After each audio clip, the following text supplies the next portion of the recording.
Sõjaline konflikt Ukrainas mõjutab iga inimese toidulauda terves maailmas.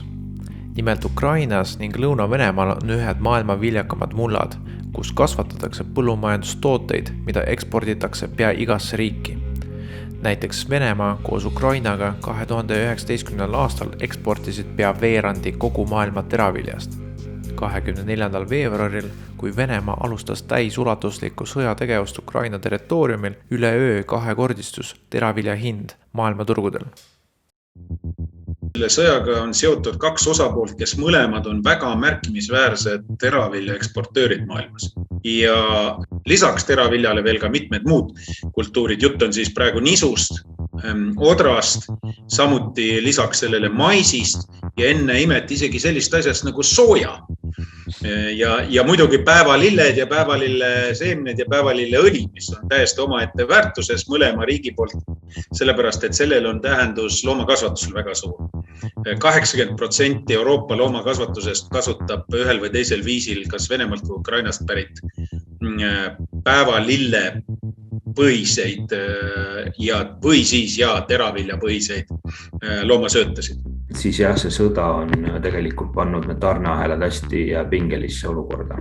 Me kindlasti tunneme seda teiste loomasöötade puhul. Seda kaupa ikkagi päris mahukalt tarbisime ja on mingil määral ka seda sööta varutud ja see šokk kõikideni kindlasti kohe ei jõua. Aga see on tegelikult ikkagi aja küsimus, millal seda kõrgemat hinda tuleb maksma hakata. Näiteks teravili. Siin kohal on Eesti iseennast varustav riik. Meil toodetakse teravilja rohkem, kui seda tarbitakse, kuid sama ei saa öelda kõikide põllumajandusega seotud toodete kohta. Sõja mõju Eesti põllumajandusele on tajutav mitmel moel, mis omakorda mõjutab kõiki tarbijaid. Kui me räägime puhtalt teraviljast, siis see tähendab seda, et lihtsalt hinnad lähevad ülesse ja need Eesti teraviljakasvatajad, kes veel midagi veel pole maha müünud, siis need seda müüvad. Ja muidugi loomasöödad lähevad kõik hirmsalt palju kallimaks, mis tähendab, et Eesti, kes on ju tegelikult peamiselt ju loomakasvatusriik rohkem kui teraviljakasvatus. Sealihasektor, kes on ka selline teine suur söödatarbija Eestis, et seal meil on olnud kahjuks juba alates seal eelmise aasta suve lõpust väga sügav kriis, kus sealiha turuhind on nii madal, et isegi ka odavama söödaga oli tegelikult seal väga suur probleem, et tootmiskulusid katta ja praeguse hinnatasemega on see ilmselgelt võimatu. Ukraina ja Venemaa annavad väga suure panuse rahvusvahelisse põllumajandusse, mitte ainult põllul kasvavate toodetega. Millest vähem räägitakse, see on väetised.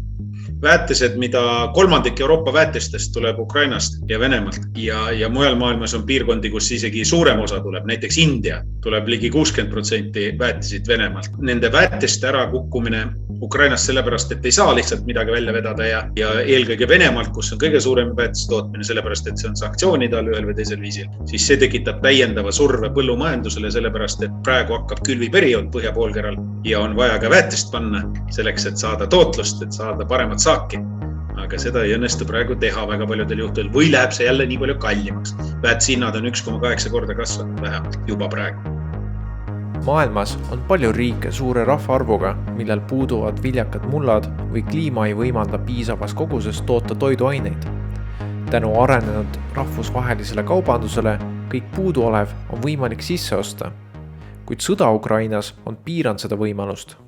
Ukraina lisaks Euroopale on väga oluline eksporditurg on Lähis-Ida ja Põhja-Aafrika ja mõlemad on sellises sõltuvuses sellest viljast, et mõned riigid on üle poole oma sisseveetavast teraviljast ja jahust on tegelikult Ukrainast saanud.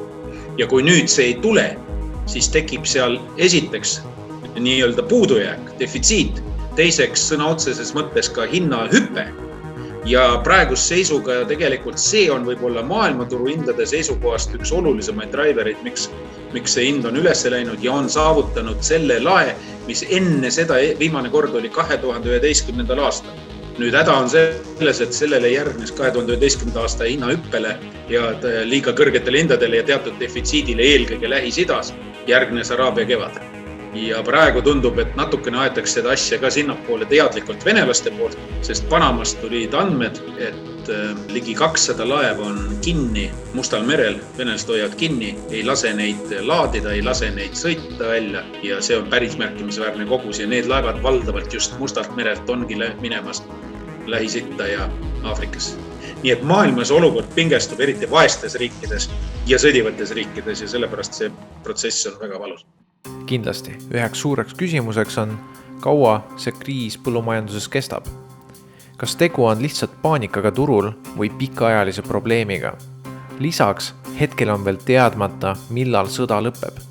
Praegu võib öelda, et tõenäoliselt ikkagi pikemaks kui see ainult ühe kevadhooaja probleem, sest Ukraina põllumehed ja ma saan aru, et ka Ukraina valitsus igati soosib seda, et põllumehed saaksid nüüd kevadel põllule minna ja ka vilja külvama ja maisi külvama. Aga eks see sõjategevus ikkagi häirib tegelikult seda tegevust, et üks on nii-öelda selline füüsiline sõjategevus, teine on ka näiteks kütuse kättesaadavus. Ja isegi kui sõda saab otsa, siis sõda saab liiga hilja otsa. Ukrainas ei saa külvata, Venemaalt ei veeta toodangut välja ja tulemuseks on see, et defitsiit on nüüd kuni aasta jooksul veel terve hooaja nii-öelda kestab veel probleem ka põllumajandustoodangu hindadega ja loomakasvatus, nagu ma ütlesin, kasvavad hinnad samuti sellega kaasnevad ja veel ka järgmised agrotsükli jaoks on veel järelmõjud, nii et meil on 8 aastaks garanteeritud paras ports probleeme ja hinnakasvu sõltumata sellest, kui kiiresti need asjad kõik lahenevad. Sõja mõju meie toidulauale saab tunda mõne aja pärast, kuid kui ulatuslikuks see osutub, on hetkel veel teadmata. Siis inflatsiooni tulbas on 2 kõige suuremat komponenti on muuseas energia ja põllumajanduslik toore. Ja üldse toorained laiemalt, veel kaugemalt suurem tulp. Ja võib isegi sellepärast öeldaksegi, et baasinflatsioon võib olla seal 4-5-6%, aga tegelik inflatsioon on 10-11-12 sellepärast, et nende osakaal on suur. Nii et ma kardan, et seda ei tohi üle vaadata sellest ega mööda.